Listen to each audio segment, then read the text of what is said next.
नमस्कार, आपण पाहता हिरकणी न्यूज। हिरकणी न्यूज प्रत्येक क्षण ताज्या घडामोडी आणि महत्त्वाच्या प्रत्येक बातमीसाठी नेहमी तत्पर।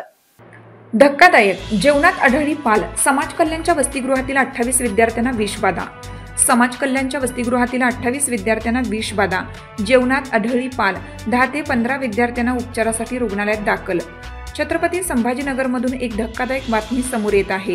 एका शासकीय वसतिगृहातील विद्यार्थ्यांच्या जेवणात शिजलेली पाल आढळल्याने खळबळ उडाली आहे। रात्रीच्या जेवणात एका विद्यार्थ्याच्या ताटात पाल सापडल्यानंतर हे जेवण खाल्लेल्या अनेक विद्यार्थ्यांना विषबाधा झाली। सुमारे 10 ते 15 विद्यार्थ्यांना उपचारासाठी रुग्णालयात दाखल करण्यात आलं। छत्रपती संभाजीनगरमधील किल्ले आर्क इथल्या समाज कल्याण वसतिगृहाच्या जेवणात गवारीच्या भाजीत पाल आढळली। यामुळे काही विद्यार्थ्यांना मळमळ आणि उलट्या झाल्या। त्यांना तात्काळ घाटी रुग्णालयात दाखल करावं लागलं। संतप्त विद्यार्थ्यांनी रात्री 11:30 वाजण्याच्या दरम्यान वसतिगृहासमोर धरणे आंदोलन केलं। सहाय्यक आयुक्त RM शिंदे यांनी भेट दिली। छत्रपती संभाजीनगर शहरातील समाज कल्याण विभागाच्या किल्ले आर्क येथील 1000 मुलांच्या वसतिगृह युनिट क्रमांक 1 च्या भोजनात काल सायंकाळी पाल आढळली। त्यानंतर काही विद्यार्थ्यांना मळमळ आणि उलट्या होऊ लागल्या। त्यांना घाटी रुग्णालयात दाखल करण्यात आलं। सोमवारी सायंकाळी 7:30 ला जेवण करताना गवारीच्या शेंगाच्या भाजीमध्ये पाल आढळली।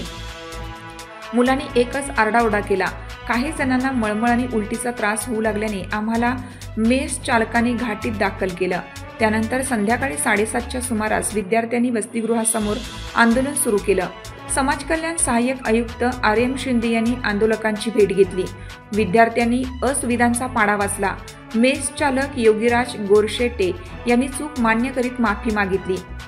तसेच पुन्हा असा प्रकार होणार नाही अशी ग्वाही दिली। मात्र त्यानंतरही विद्यार्थी आंदोलनावर ठाम राहिले। विद्यार्थ्यांच्या म्हणण्यानुसार जवळपास 40 ते 50 मुलांनी ते जेवण केलं होतं आणि त्यापैकी बहुतेकांना पोटदुखी आणि डोळे लाल होण्यासारखा त्रास होत आहे। वसतिगृहात निकृष्ट दर्जाचे जेवण मिळत असल्याचा आरोप विद्यार्थ्यांनी केला आहे।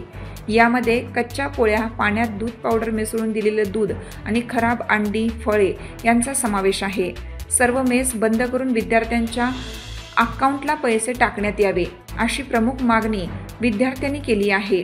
यापूर्वीही जेवणात आळ्या निघाल्याच्या तक्रारी करूनही कारवाई झाली नसल्याचे त्यांनी सांगितलं। प्रशासनाने लक्ष न दिल्यास समाज कल्याण कार्यालयावर आंदोलन करण्याचा इशाराही देण्यात आला आहे। आपल्या हिरकणी न्यूज चॅनलला लाईक करा, शेअर करा आणि सबस्क्राइब करायला विसरू नका आणि रहा अपडेट।